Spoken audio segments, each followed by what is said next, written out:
नमस्ते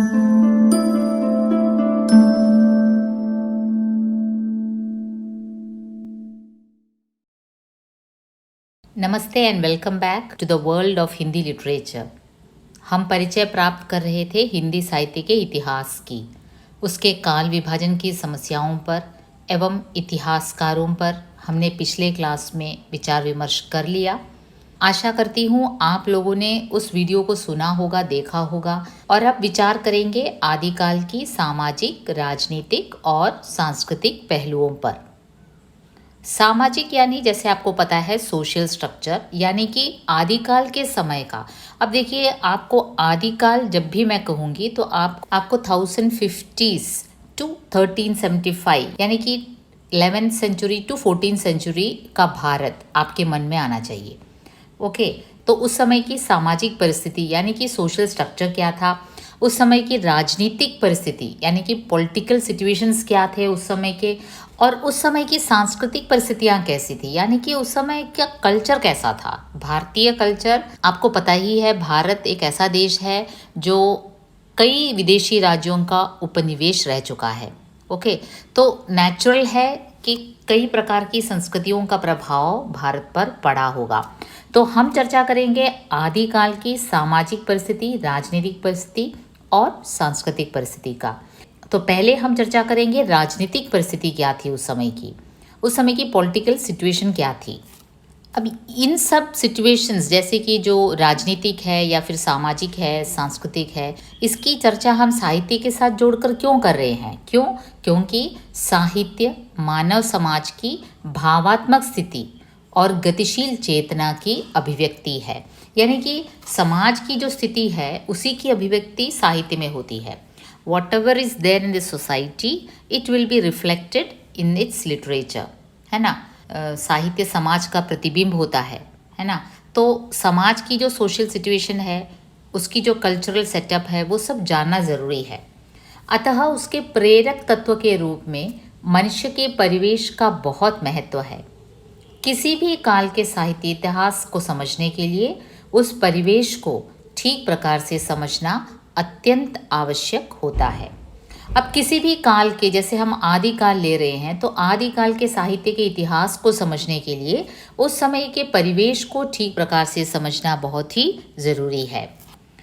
तो उस समय की राजनीतिक परिस्थिति क्या थी, ആ കാലഘട്ടത്തിലെ പൊളിറ്റിക്കൽ സിറ്റുവേഷൻ ആദ്യം നമുക്ക് ചർച്ച ചെയ്യാം। राजनीतिक स्थिति यानी कब की राजनीतिक स्थिति, 1050 टू 1375 ईस्वी के बीच की जो स्थिति थी।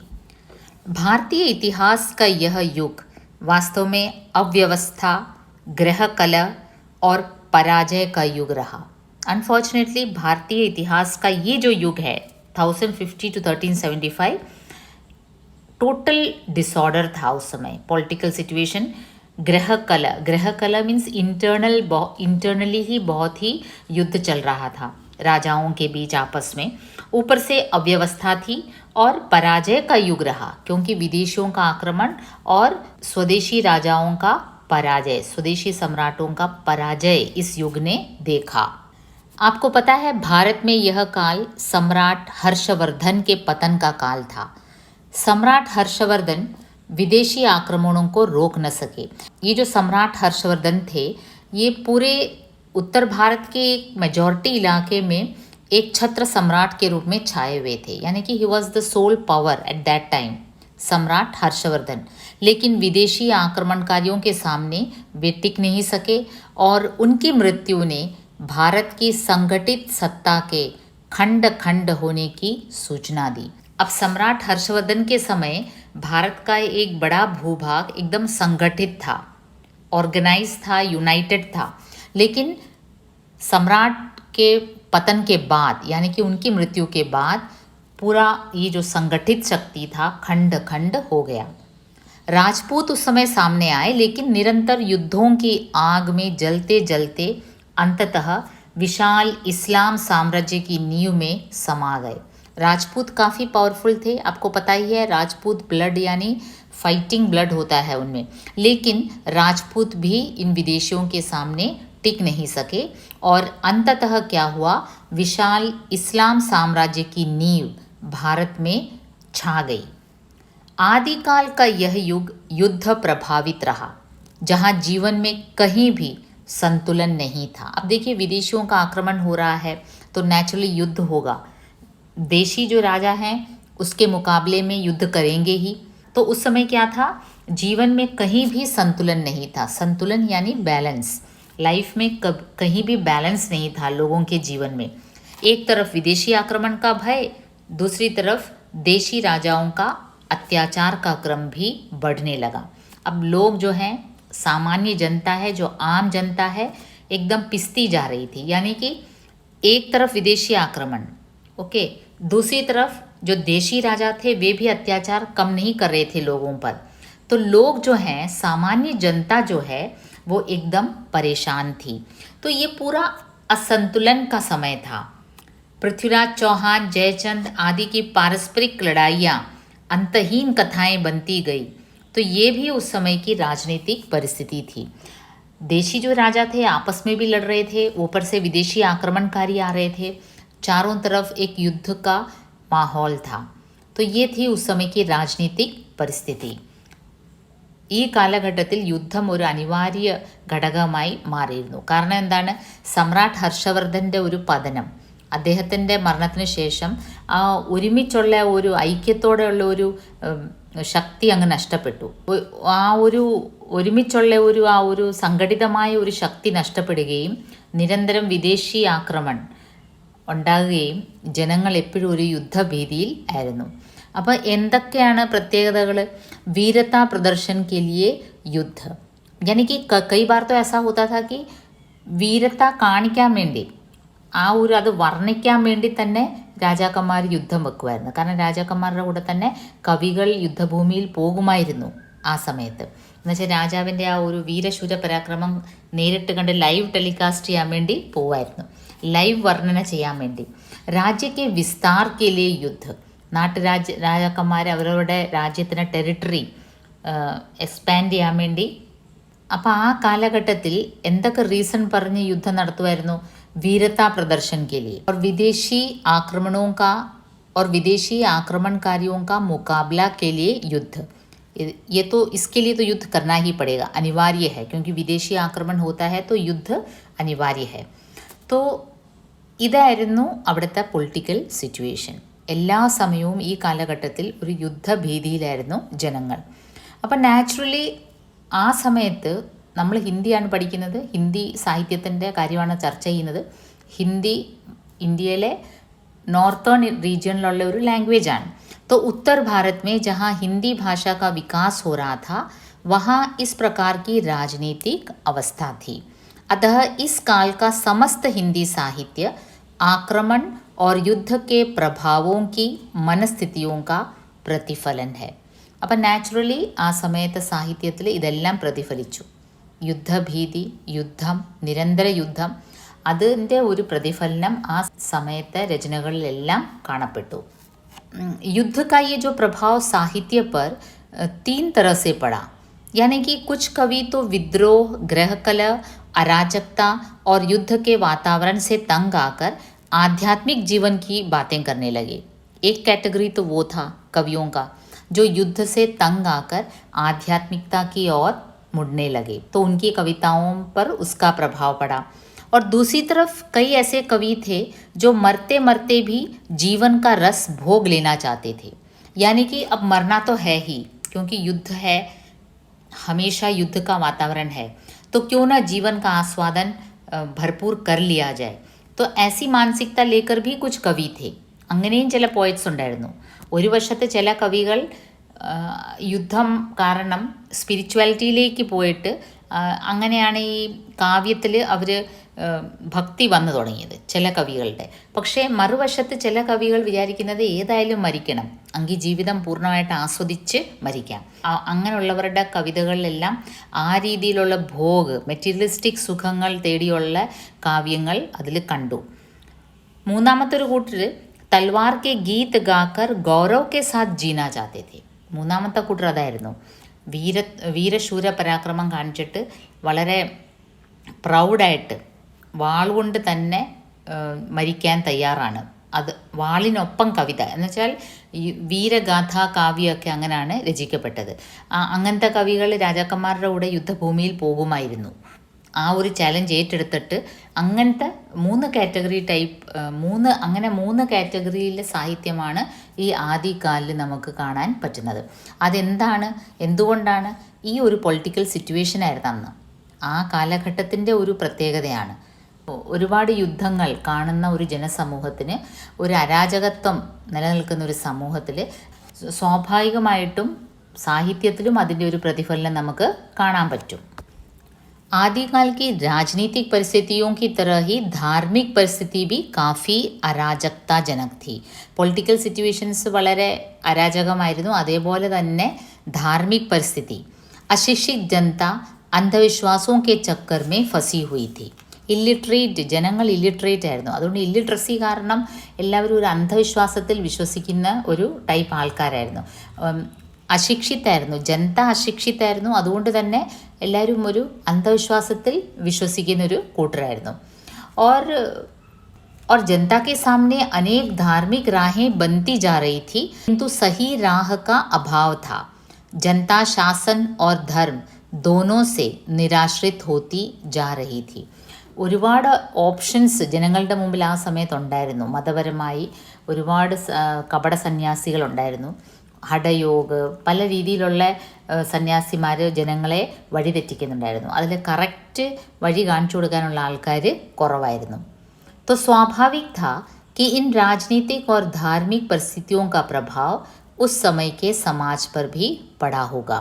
അപ്പം നാച്ചുറലി ഇങ്ങനത്തെ ഒരു പൊളിറ്റിക്കൽ സിറ്റുവേഷനിൽ, ഇങ്ങനത്തെ ഒരു ധാർമ്മിക് സിറ്റുവേഷനിൽ നാച്ചുറലി അന്നത്തെ സമൂഹത്തിൽ ഇതിൻ്റെ പ്രതിഫലനം ഉണ്ടായി. അപ്പം നമുക്കിനി അതിൻ്റെ സാമാജിക് പരിസ്ഥിതി നോക്കാം. എന്തൊക്കെയാണ് സമൂഹത്തിൽ വന്നത്? വർണ്ണവ്യവസ്ഥ ജാതി ഭേദമേ ബദൽ ഗയി. വർണ്ണവ്യവസ്ഥ ഉണ്ടായിരുന്നു നമ്മൾ അല്ലേ, ബ്രാഹ്മൺ, ക്ഷത്രിയ, വൈശ്യ, ശൂദ്ര. അത് ഭാരതത്തിൽ നിലനിന്നിരുന്ന ഒരു വർണ്ണവ്യവസ്ഥയാണ്. അത് ജാതി ഭേദിൽ കൺവേർട്ടായി. ജാതി പാതി കെ ബന്ധൻ കടേ ഹോത്തെ ജാ രഹേ ഥേ. അങ്ങനെ ഈ ഒരു ജാതി വ്യവസ്ഥ വളരെ സ്ട്രോങ് ആയി വന്നു. നാരി ഭോഗ്യാവസ്തു മാത്ര ബൻ ഗയി. സ്ത്രീകളുടെ അവസ്ഥ സമൂഹത്തിൽ ശോചനീയമായിരുന്നു. അവൾ വെറും ഒരു ഭോഗ്യാവസ്തു, ഭോഗിക്കേണ്ട ഒരു വസ്തുവായിട്ട്, ആസ്വദിക്കേണ്ട ഒരു വസ്തുവായിട്ട് മാത്രം സ്ത്രീ മാറി. സതി പ്രഥാ ഭി സമാജ് മേ ഭയങ്കർ അഭിശാപ് ബനാ ഹുവാ ഥാ. ആ കാലഘട്ടത്തിൽ സതി അനുഷ്ഠിക്കുന്ന ആ ഒരു പ്രഥയും ഇന്ത്യയിൽ നിലനിന്നിരുന്ന ഒരു കാലഘട്ടമാണ്. അപ്പം ചുരുക്കം പറഞ്ഞാൽ സോഷ്യൽ സെറ്റപ്പ് എന്തായിരുന്നു, സാമാജിക് പരിസ്ഥിതി എന്തായിരുന്നു? സ്ത്രീ की अवस्था शोचनीय थी, जाति प्रथा प्रबल होती जा रही थी और स्त्री की अवस्था कैसी थी? वो एक भोग्य वस्तु मात्र बनकर रह गई. यहाँ तक कि पुरुष का जीना और मरना नारी के लिए दोनों ही भयंकर घटना हो गई. पुरुष जब जीवित रहता है तो स्त्री का शोषण करता दिखाई देता है और उसके मरने के बाद स्त्री को क्या होता है? सती का अनुष्ठान करना होता है. ചുരുക്കം പറഞ്ഞാൽ ആ സമയത്തെ സാമാജിക അവസ്ഥ, സോഷ്യൽ സെറ്റപ്പ് എങ്ങനെയായിരുന്നു? സ്ത്രീകൾക്ക് വളരെ ദയനീയ അവസ്ഥയായിരുന്നു. ഉച്ചവർഗ के लोग भोग करने के लिए और निम्न वर्ग के लोग श्रम करने के लिए बाध्य से दिखाई देने लगे. ഹൈ ക്ലാസ് ആൾക്കാർ എല്ലാം ആസ്വദിക്കാനും സമ്പത്തും ജീവിതവും ആസ്വദിക്കാനും, നിമ്നവർഗ ആൾക്കാർ ജോലി ചെയ്ത് ഇല്ലാതാകാനും ശപിക്കപ്പെട്ട ഒരു അവസ്ഥ പോലെയായിരുന്നു അന്നത്തെ സോഷ്യൽ സെറ്റപ്പ്. ഇനി നമ്മളതിൻ്റെ തേർഡ് പോയിന്റിലേക്ക് വരികയാണ്. നമ്മൾ പൊളിറ്റിക്കൽ കണ്ടീഷൻസ് നോക്കി. അപ്പം നമുക്കൊരു ക്വിക്ക് റീക്യാപ്പ് ചെയ്യാം. നമ്മൾ രാജനീതിക് പരിസ്ഥിതി ഡിസ്കസ് ചെയ്തു, പൊളിറ്റിക്കൽ കണ്ടീഷൻസ്. രാജനീതിക് കണ്ടീഷൻ എങ്ങനെയായിരുന്നു? എപ്പോഴും ഒരു യുദ്ധത്തിൻ്റെ ഒരു ഭീതി നിലനിന്നിരുന്നു ഈ കാലഘട്ടത്തിൽ. ആദികാലിൻ്റെ ഈ ഒരു 1050 to 1375 ആ ഒരു കാലഘട്ടത്തിൽ എപ്പോഴും അത് മെയിൻ കാരണം സമ്രാട്ട് ഹർഷവർദ്ധൻ്റെ പതനത്തോടു കൂടി ഒരു ഐക്യം നഷ്ടപ്പെടുകയും പല രീതിയിലുള്ള യുദ്ധസമാനമായ അന്തരീക്ഷമായിരുന്നു പൊളിറ്റിക്കൽ സിറ്റുവേഷൻ. ഇനി സോഷ്യൽ സെറ്റപ്പ് ആണെങ്കിലോ, സോഷ്യൽ സെറ്റപ്പ് ജനങ്ങൾ ഇല്ലിട്രേറ്റ് ആയിരുന്നു, സ്ത്രീകളുടെ അവസ്ഥ വളരെ മോശമായിരുന്നു, സതീപ്രഥ ഉണ്ടായിരുന്നു, ജാതി വ്യവസ്ഥ വളരെ രൂക്ഷമായിരുന്നു, പല കപട സന്യാസികളും ധാർമ്മിക അവസ്ഥയും അതുപോലായിരുന്നു. ഒരുപാട് കപട സന്യാസികളും ഈ ഇല്ലിട്രേറ്റ് ആയിട്ടുള്ള മനുഷ്യരെയെല്ലാം പെട്ടെന്ന് അന്ധവിശ്വാസത്തിലേക്ക് നയിക്കാൻ പറ്റും. അപ്പം അങ്ങനത്തെ ഒരു സമൂഹമായിരുന്നു ആ കാലഘട്ടത്തിൽ. അപ്പം നാച്ചുറലി അതിൻ്റെ ഒരു പ്രതിഫലനം സാംസ്കൃതിക് പരിസ്ഥിതി പർ ഭി പടുത്താ ഹെ. आदिकाल को दो संस्कृतियों के संक्रमण एवं ह्रास विकास की गाഥ कहा जा सकता है. രണ്ട് കൾച്ചേഴ്സ് തമ്മിലുള്ള ഒരു സംക്രമൺ കാലം എന്ന് വേണേൽ നമുക്ക് ആദികാലിനെ പറയാം. हर्षवर्धन के विशाल साम्राज्य ने हिंदू धर्म और संस्कृति को राष्ट्रव्यापी एकता का आधार दिया था. സമ്രാട്ട് ഹർഷവർദ്ധൻ്റെ സമയത്ത് ഒരു വിശാൽ ഹിന്ദു രാജ്യം അതിൻ്റെ ഒരു കൾച്ചറായിരുന്നു, ഒരു ഐക്യമുണ്ടായിരുന്നു. संगीत, चित्र, मूर्ति आदि कलाओं में जातीय गौरव की भावना अभिव्यक्त हो रही थी. ഹർഷവർദ്ധൻ്റെ സമയത്തെ കാര്യമാണ് പറയുന്നത്. ആ സമയത്ത് സംഗീതമായാലും ചിത്രകലയായാലും മൂർത്തികല ആയാലും സ്കൾപ്ചേഴ്സ് ആയാലും ആർക്കിടെക്ചർ ആയാലും എല്ലാത്തിലും എന്താണ് ഒരു ഭാരതത്തിൻ്റെ ഒരു ഗൗരവം, അതിൻ്റെ ഒരു പ്രൗഢി വിളിച്ചോതുന്ന കാര്യങ്ങളായിരുന്നു അതിലൊക്കെ കണ്ടിരുന്നത്. അതിൻ്റെ പ്രതിഫലനം ഇവിടെ ഉണ്ടായി. മന്ദിറോं का निर्माण धार्मिक सद्भाव का द्योतक था. അപ്പം നല്ല ടെമ്പിൾ സ്ട്രക്ചേഴ്സ്, ടെമ്പിൾ ആർക്കിടെക്ചറൊക്കെ ആ സമയത്ത് ഹർഷവർദ്ധൻ്റെ സമയത്ത് വളരെ പ്രബലമായിട്ട് വളരെ പ്രോമിനൻ്റ് ആയിട്ട് കാണപ്പെട്ടിരുന്നു.